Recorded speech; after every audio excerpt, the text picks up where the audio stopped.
بسم اللہ الرحمن الرحیم۔ شروع اللہ کا نام لے کر جو بڑا مہربان نہایت رحم والا ہے۔ قرآن مجید اور فرقان حمید کے اندر ارشاد فرمایا، یا ایھا الذین آمنوا استعینوا بالصبر والصلاۃ، اے ایمان والو صبر اور نماز سے مدد طلب کرو۔ آگے فرمایا ان اللہ مع الصابرین، بے شک اللہ صبر کرنے والوں کے ساتھ ہے۔ اس آیت پاک کی تفسیر کچھ یوں ہے، کیونکہ اللہ رب العزت نے اس امت کو امامت عطا فرمائی ہے۔ یہ امت ساری امتوں کی سردار امت ہے۔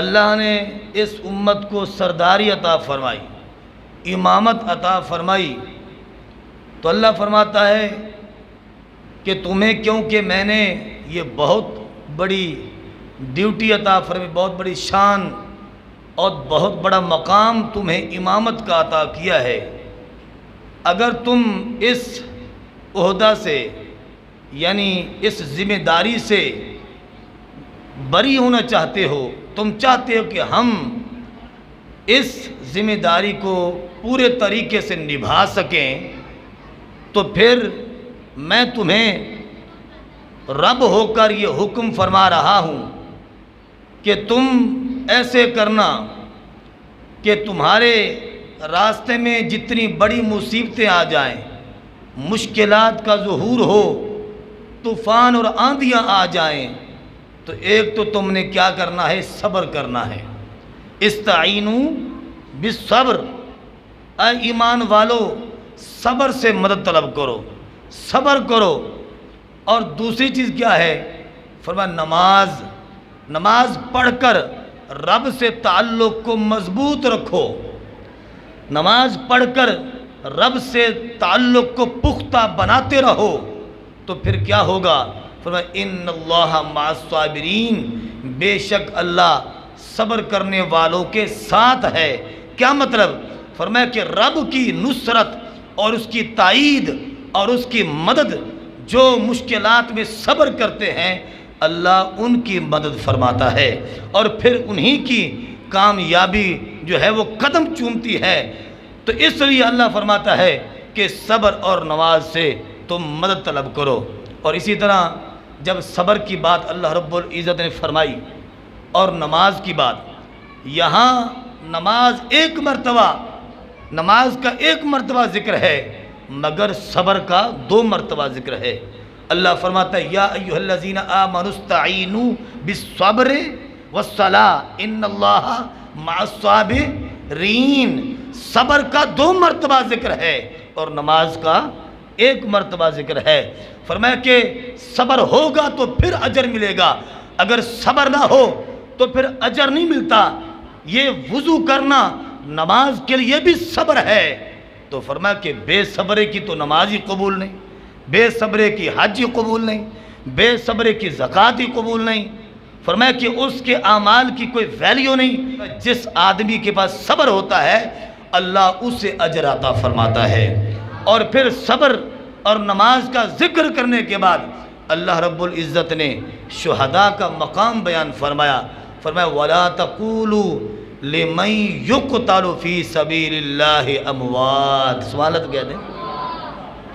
فرمایا تم ان لوگوں کو جو اللہ کے راستے میں شہید کر دیے جائیں، جو راہ خدا میں جانوں کا نذرانہ پیش کر دیں، وَلَا تَقُولُوا لِمَنْ يُقْتَلُ فِي سَبِيلِ اللَّهِ أَمْوَاتٌ، ان کو مردہ مت کہو، ان کو مردہ نہ کہو، بل احیاء ولیکن لا تشعرون، بلکہ وہ زندہ ہیں لیکن تم شعور نہیں رکھتے، تم سمجھ نہیں سکتے، یعنی تمہاری عقل میں یہ بات آ نہیں سکتی۔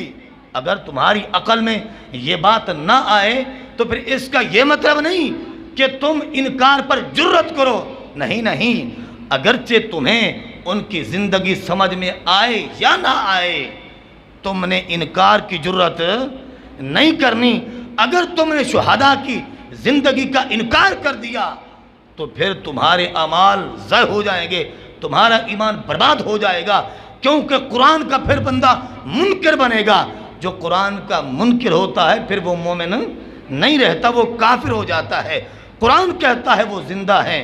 اب دیکھو نا، اس آیت پاک کا شان نزول کچھ اس طرح ہے کہ جس وقت میدان بدر میں کچھ مسلمان شہید ہوئے، کچھ صحابہ شہید ہوئے، انہوں نے جام شہادت نوش کیا، تو کچھ لوگوں نے بعد میں باتیں کرنا شروع کر دی۔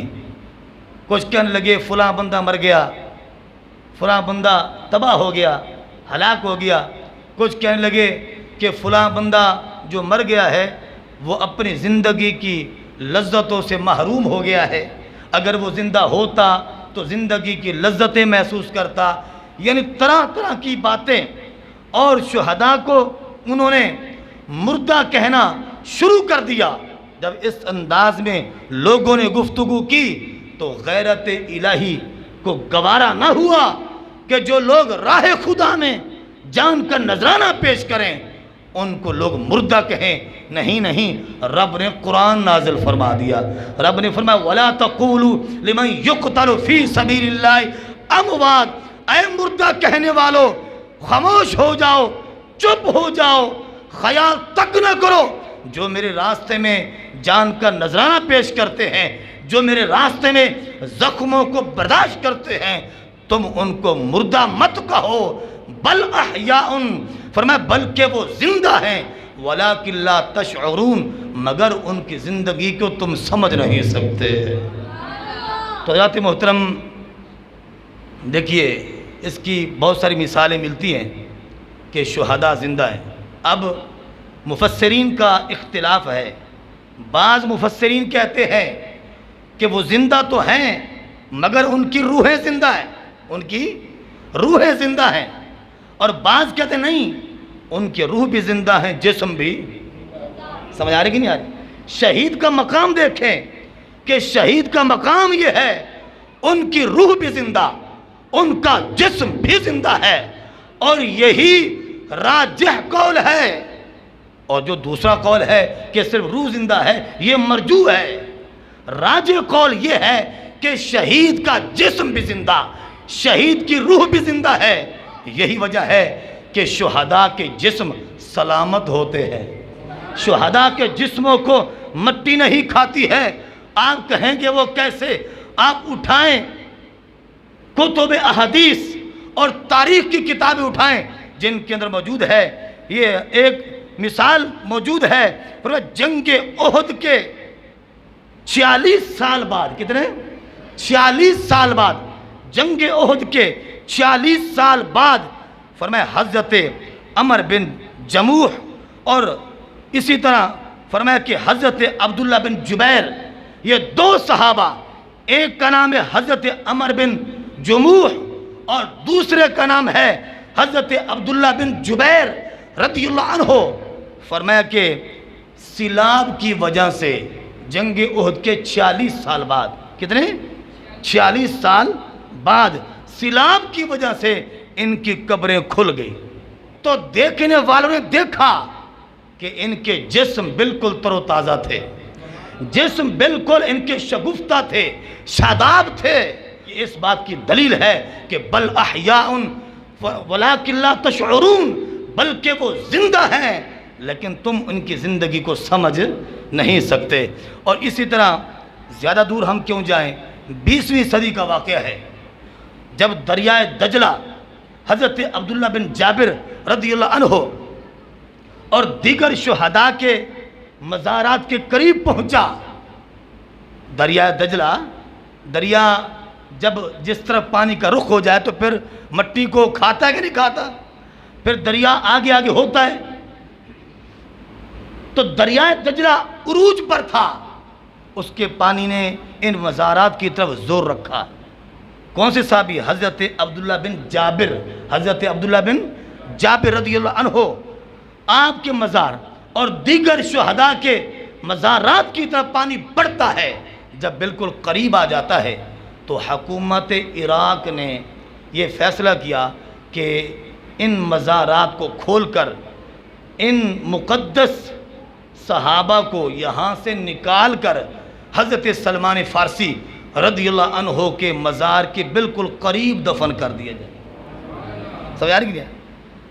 تو جب یہ حکومت عراق نے فیصلہ کیا تو جب ان کے مزارات کو کھولا گیا تو فرمایا کوئی ایک دو آدمی دیکھنے والے نہ تھے، کئی ہزار کا مجمع تھا۔ سبحان اللہ تو کہتے ہیں یار، کئی ہزار کا مجمع تھا جنہوں نے اسلام کے اس معجزہ کو دیکھا اور جنہوں نے قرآن کی اس آیت کی صداقت دیکھی، کیونکہ قرآن کہتا ہے کہ جو رب کے راستے میں شہید ہو جائیں ان کو مردہ نہ کہو، بل احیاء ولکن لا تشعرون، بلکہ وہ زندہ ہیں، کیونکہ قرآن خود فرما رہا ہے، یہ رب کا فرمان ہے۔